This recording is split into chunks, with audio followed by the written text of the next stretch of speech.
నమస్తే. ఈరోజు తెలంగాణ అప్పుల భారంతో కుదేలవుతుందా లేదా సంపన్న రాష్ట్రంగా తులతూగుతుందా? ఇటీవల ప్రపంచ బ్యాంకు ఇచ్చిన నివేదిక ప్రకారం Telangana upper middle income bench మార్కును దాటేసింది. 5 అగ్ర రాష్ట్రాల సరసన తెలంగాణ కూడా ఒకటిగా ఉన్నది. అందుకే తెలంగాణ సంపన్న రాష్ట్రం కాబట్టి కాబోలు తెలంగాణ మంత్రులు కూడా అత్యంత విలాసాలకు లోనవుతున్నారని లెక్కలు తేలుతున్నాయి. ఒకప్పుడు కాస్ట్లీ బూట్లు వేసుకున్నా, కాస్ట్లీ డ్రెస్సులు వేసుకున్నా, కాస్ట్లీ జీవన శైలిని గడిపేది ఒక సెలబ్రిటీలు, సినిమా స్టార్లు, స్పోర్ట్స్ మెన్ అనుకునేది.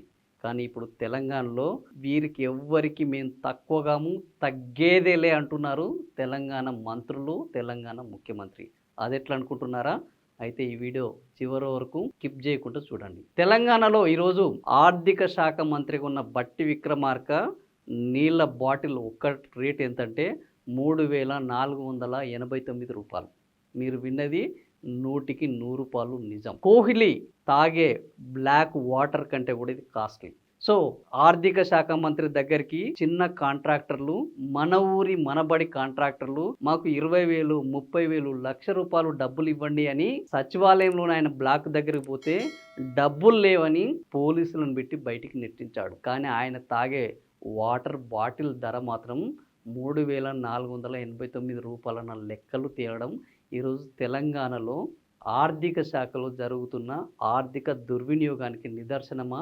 లేకపోతే సంపన్న రాష్ట్రంలో ఆర్థిక శాఖ మంత్రి ఈ మాత్రం కూడా ఖర్చు పెట్టకపోతే బాగుండదా? ఇప్పుడు ఇది తెలంగాణ ప్రజలు ఆలోచించాలి. ఇక మన ముఖ్యమంత్రి పొద్దున లేస్తే బీఆర్ఎస్ పాలనలో 8.5 లక్షల కోట్ల అప్పు చేశాము, దానికోసము ఇప్పటికే లక్షల కోట్లు మిత్తి కడుతున్నాము, ఈ మిత్తి కట్టడానికే వచ్చిన ఆదాయం సరిపోవట్లేదు, ఇంకా నేను ఢిల్లీకి పోతే నన్ను దొంగను చూసినట్టు, దొంగను కాదు చెప్పులు ఎత్తుకెళ్లే దొంగను చూసినట్టు చూస్తున్నారు, ఒక్క రూపాయి కూడా పుట్టడం లేదు, మనకు పుట్ట గతులు లేవంటూ పొద్దున లేస్తే తెలంగాణ దరిద్రాన్ని డప్పేసి కొడుతుంటాడు మన ముఖ్యమంత్రి. కానీ ఈయన వేసుకునే ఒక టీషర్ట్ విలువ 45,000, బూట్ల విలువ 90,000, ఒక్క జాకెట్ విలువ 6 లక్షలు. ఇంతటితోటి ఆగిందంటే కాదు, ఈయన ఇష్టమైన మెస్సీ ఫుట్బాల్ కోసం 100 కోట్ల రూపాయలను ఖర్చు చేశాడు. మనవడి కోసం ఏకంగా తన క్యాంప్ ఆఫీస్లో ఫుట్బాల్ స్టేడియాన్ని నిర్మిస్తున్నాడు.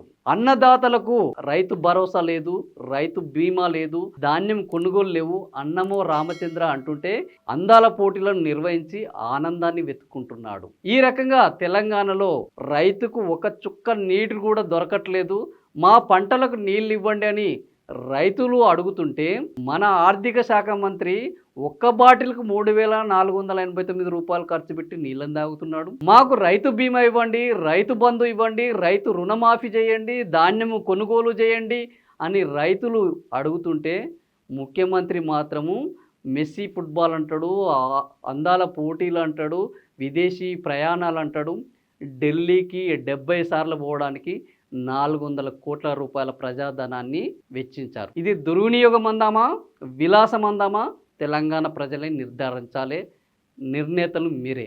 తెలంగాణలో అప్పులు అంటూ ఒకవైపు ప్రజలను తిప్పలు పెడుతున్నారు. ఫీజు రియంబర్స్మెంట్ 10,000 కోట్లు ఇవ్వమంటే కేవలం 250 కోట్ల రూపాయలు మాత్రమే ఈరోజు తెలంగాణ ఫీజు రియంబర్స్మెంట్ కోసం బడ్జెట్లో కేటాయించారు. రిటైర్డ్ అధికారులకు, ఉద్యోగులకు బెనిఫిట్స్ ఇవ్వకుండా వాళ్ళు దాదాపుగా 100 మంది చనిపోయారు. ఇప్పటికే బాధలతోటే రిటైర్డ్ ఉద్యోగులు, అధికారులు ఇక ఈ బెనిఫిట్స్ రావనే అనారోగ్యంతో చనిపోతున్న వాళ్ళు అనేక మంది ఉన్నారు. వాళ్లకు రూపాయి కూడా ఇవ్వడం లేదు.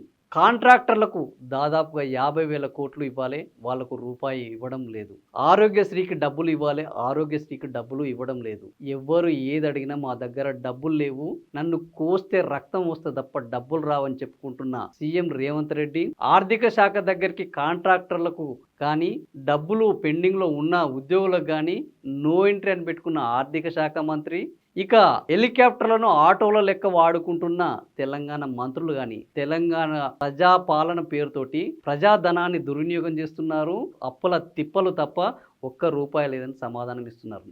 మరి నిజంగా తెలంగాణ సంపన్న రాష్ట్రాన్ని అప్పుల రాష్ట్రంగా ప్రజలు చేశారా, ఈ పాలకులు చేశారా? వీళ్ళు చేస్తున్న దుర్వినియోగం సరైందేనా, లేకపోతే వీళ్ళకు బుద్ధి చెప్పాల్సిన అవసరం ఉందా? నిర్ణేతలు మీరే. నా వాదనతో మీరు ఏకీభవిస్తే మీ అభిప్రాయాన్ని కామెంట్ల రూపంలో తెలియజేయండి. నచ్చితే ఈ వీడియోని నలుగురికి షేర్ చేయండి. ఇలాంటి మరిన్ని వార్తల కోసం మా ఛానల్ని సబ్స్క్రైబ్ చేయండి. Thank you for watching this video.